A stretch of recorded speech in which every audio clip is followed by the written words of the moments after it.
जय सिया राम। भीष्म पंचक व्रत की विधि एवं महिमा। भविष्य पुराण में युधिष्ठिर जी ने कहा, हे जदुश्रेष्ठ कृष्ण, कार्तिक मास में भीष्म पंचक नाम का जो श्रेष्ठ व्रत होता है, अब कृपया उसका विधान बताइए। भगवान श्री कृष्ण बोले, महाराज, मैं आपसे व्रतों में सर्वोत्तम भीष्म पंचक व्रत का वर्णन कर रहा हूँ। मैंने पहले इस व्रत का उपदेश भृगु जी को किया था। फिर भृगु जी ने शुक्राचार्य को और शुक्राचार्य ने प्रहलाद आदि दैत्यों एवं अपने शिष्य ब्राह्मणों को बताया। जैसे तेजस्वियों में अग्नि, शीघ्रगामियों में पवन, पूजनीयों में ब्राह्मण एवं दानों में सुवर्ण दान श्रेष्ठ है, वैसे ही व्रतों में भीष्म पंचक व्रत श्रेष्ठ है। लोकों में भूरलोक, तीर्थों में गंगा, यज्ञों में अश्वमेध, शास्त्रों में वेद तथा देवताओं में अच्युत का जैसा स्थान है, ठीक उसी प्रकार से व्रतों में भीष्म पंचक सर्वोत्तम है। जो इस दुष्कर भीष्म पंचक व्रत का अनुष्ठान कर लेता है, उसके द्वारा सभी धर्म संपादित हो जाते हैं।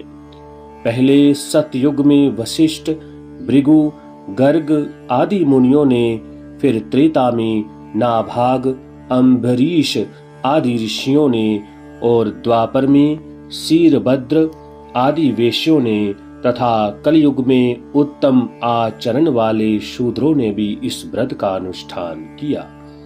ब्राह्मणों ने ब्रह्मचर्य पालन, जप तथा हवन कर्म के द्वारा और क्षत्रियों एवं वेश्यों ने सत्य, शौच आदि के पालन पूर्वक इस व्रत का अनुष्ठान किया है।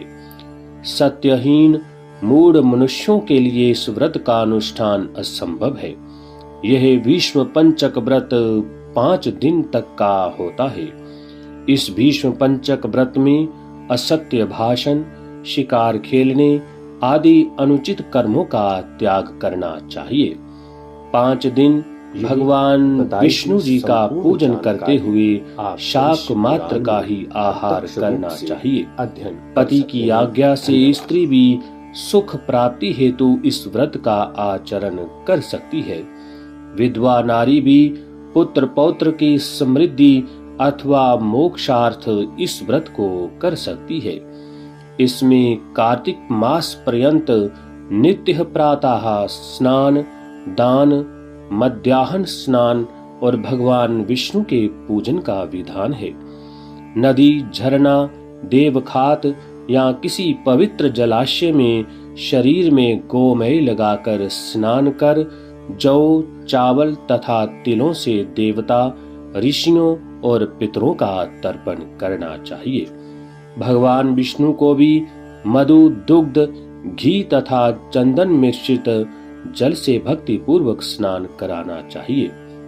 कर्पूर, पंचगव्य, केसर, चंदन तथा सुगंधित पदार्थों के द्वारा भगवान गरुड़ ध्वज विष्णु का उपलेपन करना चाहिए। उनके सामने एक दीपक 5 दिनों तक अनवरत दिन रात प्रज्वलित रहना चाहिए।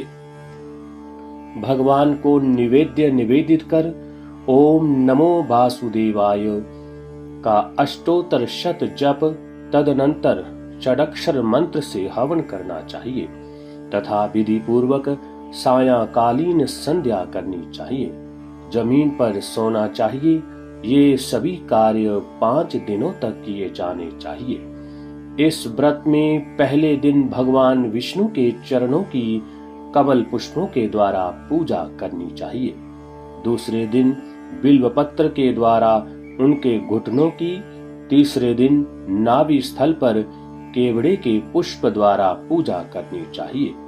चौथे दिन बिल्व एवं जपा पुष्प से भगवान के स्कंद प्रदेश की पूजा करनी चाहिए और 5वें दिन मालती पुष्पों से भगवान के शिरोभाग की पूजा करनी चाहिए। इस प्रकार ऋषिकेश का पूजन करते हुए व्रती को एकादशी के दिन व्रत कर अभिमंत्रित गोमय तथा द्वादशी को गोमूत्र का प्राशन करना चाहिए। त्रयोदशी को दूध तथा चतुर्दशी को दधी का प्राशन करना चाहिए। काय शुद्धि के लिए चारों दिन इनका प्राशन करना चाहिए। 5वें दिन स्नान कर केशव की विधिवत पूजा करनी चाहिए।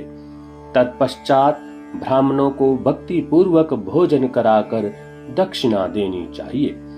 इस प्रकार पुराण वाचकों को भी वस्त्राभूषण प्रदान करना चाहिए। रात्रि में पहले पंचगव्य पान करके पीछे अन्न भोजन करें। इस प्रकार से भीष्म पंचक व्रत का समापन करना चाहिए। यह भीष्म पंचक व्रत परम पवित्र और संपूर्ण पापों का नाश करने वाला है।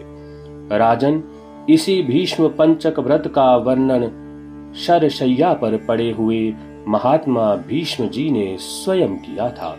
इसे मैंने आपको बता दिया।